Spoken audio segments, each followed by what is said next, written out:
नमस्कार दोस्तों। स्वागत है आपका हमारे YouTube चैनल में। आज की कहानी जिसका शीर्षक है अहंकारी अधिकारी का पतन। आइए कहानी शुरू करते हैं। शहर के बीचों बीच स्थित राज्य भवन सरकारी दफ्तर में रोज सुबह 8 बजे से ही चहल पहल शुरू हो जाती थी। कर्मचारी फाइलें उठाए इधर उधर भागते, चपरासी आदेशों का पालन करते और नागरिक अपनी अपनी समस्याओं के हल के लिए लंबी कतारों में खड़े रहते। लेकिन सबकी निगाहें एक व्यक्ति पर टिकी रहती, जो उस विभाग का वरिष्ठ अधिकारी था, विक्रम सिंह।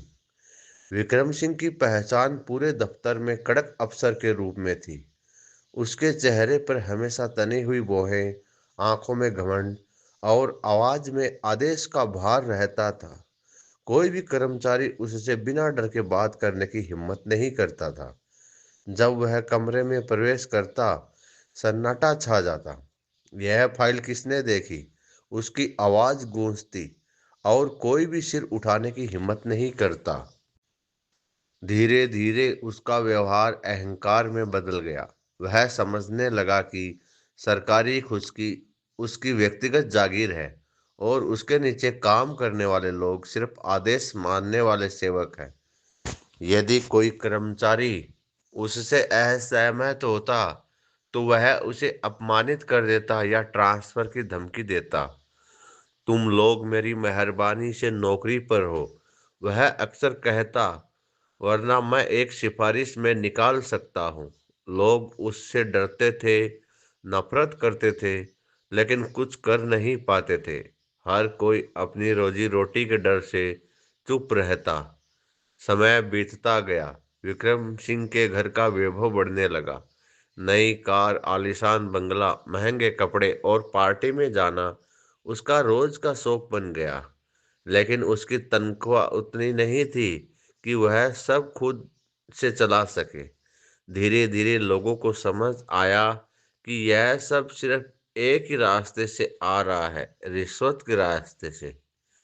किसी को फाइल पास करवानी होती तो विक्रम सिंह के दफ्तर से आवाज आती, थोड़ी मिठाई दो, काम तुरंत होगा। जो मिठाई नहीं देता, उसकी फाइल महीनों दब जाती। विक्रम सिंह के चैम्बर में सिस्टम चल रहा था। धी नीचे के कर्मचारी डर के मारे कुछ नहीं बोलते थे। कुछ नए ईमानदार कर्मचारी आए, पर जल्द ही या तो ट्रांसफर करा दिए गए या मजबूर होकर चुप हो गए। कर्मचारियों के लिए माहौल जहरीला बन गया था। कोई हंस नहीं सकता था, कोई स्वतंत्र निर्णय नहीं ले सकता था।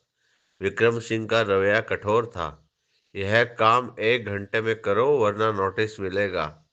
मीरा, जो उस विभाग की सबसे मेहनती टाइपिस्ट थी, कई बार उसके व्यवहार से रो चुकी थी। एक दिन वह अपने सहकर्मी अरुण से बोली, इतना डरकर हम कब तक काम करेंगे? हर दिन गालियां सुननी पड़ती है। क्या यही सरकारी सेवा है? अरुण बोले, क्या करे मीरा, अगर विरोध किया तो नौकरी जाएगी। ऊपर शिकायत भी की तो सब जानते हैं विक्रम सिंह के ऊंचे संपर्क हैं। सभी चुप थे, लेकिन भीतर ही भीतर हर किसी के मन में एक ही बात थी, कभी ना कभी न्याय जरूर होगा। विक्रम सिंह की रिश्वतखोरी अब आम लोगों तक पहुंच गई थी। रमेश नामक एक किसान अपनी जमीन का मुआवजा लेने के लिए दफ्तर आया था। 3 महीने से फाइल पड़ी थी। जब विक्रम सिंह से मिला तो उसने सीधा कहा, कुछ सेवा शुल्क दो, तभी फाइल आगे बढ़ेगी। रमेश बेचारा गरीब था। उसने कहा, साहब मैं किसान आदमी हूँ, मेरे पास देने के लिए कुछ नहीं। विक्रम सिंह ने व्यंग्य से मुस्कुराकर कहा, तो फिर इंतजार करो, सरकार का काम जल्दी नहीं होता। रमेश का दिल टूट गया। वह बाहर आकर आंसू रोक न सका। दूसरे नागरिक भी यही अनुभव कर रहे थे। धीरे धीरे आम लोगों में विक्रम सिंह के खिलाफ गुस्सा बढ़ने लगा। इसी बीच विभाग में एक नया जूनियर अधिकारी आया, अभय कुमार। अभय ईमानदार, शांत और बहुत ही कर्तव्यनिष्ठ था। उसने देखा कि दफ्तर में भ्रष्टाचार खुलेआम चल रहा है। पहले तो उसने चुप रहकर सब समझा, फिर धीरे धीरे साक्ष्य जुटाने लगा। फाइलों की नकल, गुप्त रिकॉर्डिंग और दस्तावेज। अभय को मालूम था कि सीधे विरोध करने से नुकसान होगा, इसलिए गुप्त रूप से एंटी करप्शन ब्यूरो को सूचना दी। उन्होंने कहा, हमको ठोस सबूत चाहिए, तभी कार्रवाई होगी। एक दिन अभय ने योजना बनाई। एक व्यक्ति जो अपने प्रोजेक्ट की स्वीकृति के लिए महीनों भटक रहा था, तैयार था गवाह बनने के लिए।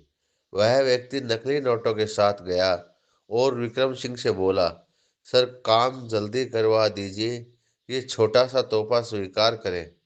विक्रम सिंह मुस्कुराया जैसे हमेशा करता था। सिस्टम समझदार है, जो देना जानता है, उसने कहा और पैसे अपने दराज में रख लिए। तभी कमरे का दरवाजा खुला, एंटी करप्शन टीम अंदर आ गई। विक्रम सिंह, आप रंगे हाथों रिश्वत लेते पकड़े गए हैं। अधिकारियों की आवाज पूरे दफ्तर में गूंज उठी। विक्रम सिंह के चेहरे का रंग उड़ गया, उसके हाथ कांपने लगे। नहीं, ये झूठ है, मुझे फंसाया गया है। लेकिन साक्ष्य सबके सामने था, पैसे, कैमरे, रिकॉर्डिंग। पूरा दफ्तर देखने के लिए बाहर निकल आया। वो अधिकारी जो कभी सब पर चिल्लाता था, आज पुलिस के सामने झुका हुआ था। सभी कर्मचारियों के चेहरे पर एक अजीब सी शांति थी, जैसे सालों बाद किसी अन्याय का अंत हुआ हो। मीरा धीरे से बोली, कभी कभी भगवान देर करता है लेकिन अंधेर नहीं करता। जब यह खबर अखबारों में छपी, वरिष्ठ अधिकारी रिश्वत लेते गिरफ्तार, तो पूरे शहर में चर्चा होने लगी। लोगों ने कहा, अच्छा हुआ, न्याय हुआ। दफ्तर के गार्ड से लेकर ऊपर तक सबने राहत की सांस ली। अब कोई डर नहीं था, लोग मुस्कुरा रहे थे। फाइलें ईमानदारी से आगे बढ़ने लगी और विभाग का वातावरण साफ सुथरा बन गया।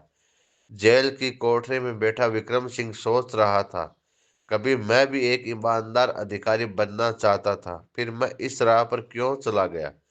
उसे याद आया जब उसकी माँ ने कहा था, बेटा सत्ता कभी स्थायी नहीं होती, जो पद का घमंड करता उसका पतन निश्चित है। पर अब पछतावे का कोई अर्थ नहीं था। उसकी आंखों से आंसू बहे, लेकिन अब कोई सुनने वाला नहीं था। कुछ महीनों बाद दफ्तर में सब कुछ सामान्य हो गया। अभय को उसकी ईमानदारी के लिए पुरस्कार मिला और विक्रम सिंह की कहानी एक उदाहरण बन गई। हर कोई कहता था, देखो यही होता है जब कोई अपने पद का दुरुपयोग करता है। दफ्तर की दीवारों पर आज भी एक नया पोस्टर टंगा है, ईमानदारी सबसे बड़ी ताकत है, अहंकार सबसे बड़ी कमजोरी। दोस्तों, इस कहानी से संदेश मिलता है, जो व्यक्ति अपने पद, शक्ति या पेशे का अहंकार करता है, वह अंततः अपने ही कर्मों से गिर जाता है।